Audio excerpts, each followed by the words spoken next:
So, thank you very much for joining us. Pleasure. Would you like to introduce yourself? Yeah, my name is Christopher Brookymyre. I am a novelist, and my novel Bedlam has formed the basis for a computer game of the same name, which has been developed by Red Bedlam, of whom Nick Witcher is beside me. Hi, yeah, I'm Nick Witcher from Red Bedlam. We're a small indie developer based in Brighton. So, what inspired you to write Bedlam in the first place? Nick got in touch. He had read some of my previous books. Why don't you tell? Yeah, so basically I'd been a big fan of Chris's, read all of his work, and a lot of his novels, they nearly all reference computer games, and a couple of them are hugely computer games, and it's actually this one, Pandemonium, as you can see, is a little bit battered. We did have a nice fresh copy, but a journalist stole it, and I had to give it to him. But yeah, right in the beginning, Chris breaks all the characters up into clans, and something in me, I just thought, he has such good ideas in his novels, perhaps he has an idea for a computer game tucked away. Actually, turns out he didn't. But we did get to meet up and really kind of talk about what games mean to us in our lives, the kind of cultural references that they now are. And yeah, the idea kind of sprang from there, really. Yeah, we had this a big 4-hour discussion, Nick and Steve, who's the game's producer, and myself, talking about the way games had evolved over the years that we'd been playing them. And when I went away to think about an idea for a game, I didn't sort of come up with just one idea. In a way, I wanted to encapsulate all the things we'd been talking about. So I came up with a concept that would be a sort of overarching storyline that would allow us to look at the way games had evolved and play a game that plays on the way the games have evolved, that plays on the different visual aesthetics, different gameplay conventions. So it's kind of an affectionate satire on the conventions, cliches and tropes as the FPS has taken shape probably over the past 20 years, and even goes back further than that, because it does reference 1980s arcade games as well. And I went off and wrote this big long treatment, but by the time I'd written the treatment, which was just for these guys, and the idea was that I would just work with them to develop the game, I realised this was the outline for a novel. So I went off and wrote the novel in the space of about 4 months for the first draft, while they were still off trying to raise funds to actually make the game. Yeah, we found it difficult just taking 13 sheets of A4 and asking for a load of money. And when Chris said he was doing the novel, we were like, okay, that's going to be something. So we produced a pre-production trailer, and then basically the novel came out. We had the trailer, and then we actually had something that we could take to investors, they could understand, and yeah, very kind of happily and luckily we got the funding for the project. How did you come up with the different game worlds he was going into? Partly it was just personal preference. If I was writing about these things, I wanted to write about the worlds that I thought would be fun to describe what it was like if you were put into one of these worlds, but it looked real and it felt real. What would that feel like? So I went with games that I enjoyed, and so first of all, it was a sort of game that was going to seem a lot like Quake 2, but I called it Starfire because I didn't want it to be exactly like Quake 2, and so I chose it on that basis. The World War II game, I chose a sort of generic World War II game because I wanted to play on the fact that suddenly the rules have changed and it's a cover shooter. It's thigh-high walls and barricades, and so you're not running and gunning the way you were in the late 90s. And beyond that, in the book there was things that I wanted to write about that we couldn't implement. He's in Jet Set Willy in the book at one point. And then there were things we could implement. So there's an RPG world. I wanted to take things to a fantasy world. And the crossover with the game and the book is that there's elements that you think it's fun to write about, exploring those RPG worlds as a novel with a real life sensibility, the sort of disconnect between real life values and the values of a computer game. But from a gamer's point of view, the fun is you get to go into RPG worlds with FPS perspective and FPS weapons. You know, you're not having to grind for 48 hours before you've got a decent weapon, as might be in an RPG. So I kind of just chose the levels that I thought would be the most fun. And there's a whole load more in the book than there are in the game, because when it came to building the game, the producer says, you know, here's what we can and can't do. There's a big driving game in the book. It's like, well, that's not happening, you know. We can't do that, but here's what we can do. The book is very Scottish. Obviously you're Scottish. Was it intentional to make it that Scottish, or is that just you? Kind of that's me, and also I thought the world of computer games, everything tends to be very American. There might be English characters here and there, but they're probably going to be the villains.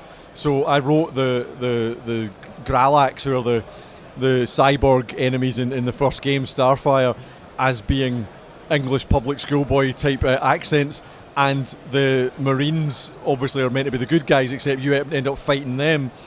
I wanted to take the piss out of these sort of pre-9/11 American gung-ho values. So it was good fun to write from that sort of, to play with the accents. And now that we've made the game, we've been very fortunate. We've got great voice talent to do it. We've got Rab Florence from Burniston, who wrote and performed Burniston, and he's a big gamer and he's written about games. He plays Bedlam in the game, but the lead in the game is a woman. It's from a woman's point of view, and it's a character called Heather Quinn. Her gamer tag is Athena, and she's played by Kirsty Strain, who's also in Burniston and is a great voice actor. And she has brought such great qualities to bear upon it. She sounds quite vulnerable in the elements where she's confused and scared, and yet when she has to kick ass as an FPS heroine, you know, she really could crush Duke Nukem's balls with one hand. You know, she's got all the sweary one-liners, which was fun as well, because you know you get all that over swearing in the modern FPS, the modern cover shooter, all these macho guys swearing. And we play on the fact that didn't used to be the case. The Marines in Starfire don't swear, because in those days you weren't really allowed to, or they weren't doing it. So she plays on the fact that she can swear and they can't. So the game isn't a direct copy of the book. Do you want to talk about the differences between the book and the game? Yeah, so I'd say obviously we had to look at the book, look what could be done. So as Chris mentioned, driving game was out. That wasn't going to happen. But that's, you know, well, there's also a chance of a sequel, so you never know. But yeah, and also what was really important, that there was no face-to-face conversations, so we're not having to animate faces. So in a way, yeah, you know, that kind of limits creativity, but actually Chris found that really nice to work that way, because one of the things we decided was that we didn't want to tell the story to the player in full motion video. We didn't want to sit them down in a room and have them talk to a player talk to an NPC who was going to spell it all out. We thought what we wanted to do was the player to have to sort of piece together what's going on by fragments of information, and that fitted with the limitation of not having any face-to-face lip-synced NPCs. So you get all these communications coming initially from within Starfire, but then you start to get comms coming from off-world. They're coming from a different game, and you hear conversations between players who are clearly on a different game. We want that to make the player curious as to where are they coming from and why can I hear players who are in a different game. And so that meant that we would get around the talking face-to-face thing, as well as making the player question what is behind the story. You know, the overall question obviously is how did Athena end up in a game, and how does she end up in this interconnecting world or universe of games. So we're sort of crediting the player with some intelligence, and also crediting the player with curiosity. I think a lot of developers assume that the player wants to be told everything up front, so they grasp the concept and then now go run around and kill everybody. We want them to be piecing it together for themselves, because it is a bit of a narrative puzzle. You know, the overarching explanation for what's going on, and then that switches a lot because you won't always know who to trust. You won't know where the threat's coming from, and we wanted players to be piecing it together for themselves instead of sitting them in a room where someone tells them everything they need to know. Will players find the game more easy or more immersive if they read the book, or doesn't it really matter?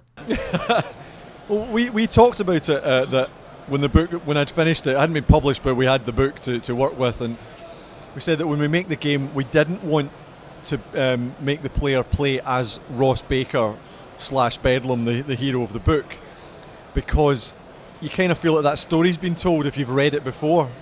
So we thought we'll make that very different. And we also, you're sort of thinking, well, people who've not read the book, we don't want them to feel that they need to have read the book.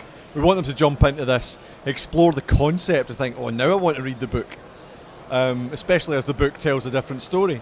So we were thinking that the great point of reference was Half-Life and the first expansion pack, where you play as Adrian Shepard, a soldier who goes into Black Mesa. And it was really exciting to be in the world of Gordon Freeman, but not through his eyes, and that you knew every so often you'd catch a glimpse of him.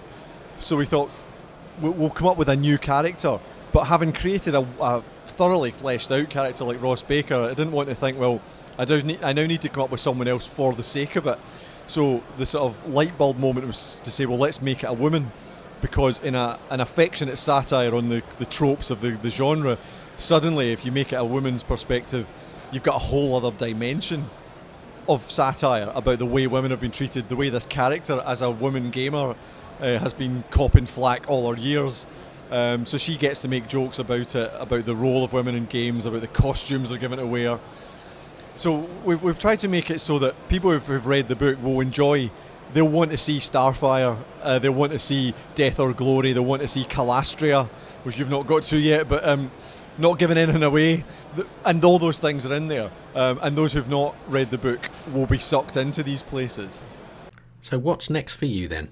Well, for me personally, I've got a new crime novel coming out in January. In fact, I've written 2 novels since Bedlam, but I want to write more. I mean, the overarching concept of Bedlam allows for endless possibilities, and that extends to the game side of it too. Yeah, and that's absolutely right. It's something we're trying to get across now to the community on Steam. Is, you know, we are talking about doing a sequel, and it'd be lovely just to hear. Basically, we want to hear the community's ideas, because I think there'll be some blinding ideas out there. So we kind of said, look, if we did a sequel, what game would you like to see FPS'd, and for what reason? And you know, we gave one example, which would be FIFA. So it'd be quite nice to machine gun a load of highly overpaid football stars. Yeah, there you go. But we're just finalising at the moment. Hopefully going to be able to put Bedlam, the first game, onto Xbox One and PS4. So we hope to get that signed off very soon. And then we'll launch early January on all platforms simultaneously. So that's kind of where we are. And we hope we'll kick off the sequel straight away. But that's all in negotiation at the moment. So tell us a little bit about your new crime novel then.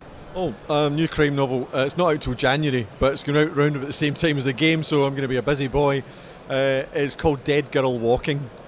And it's, for those who are familiar with my work, it's the first new Jack Parlebane novel in about 7 or 8 years. And it's about a Scottish rock band whose singer-songwriter is this girl from Islay, and she goes missing on the last night of the European tour.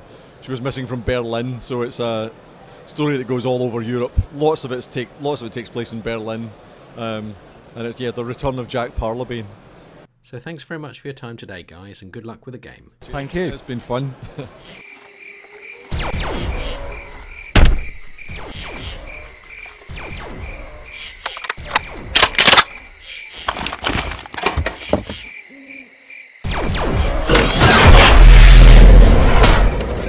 Thanks for watching. Why not subscribe to our YouTube channel by clicking on the link on the screen now?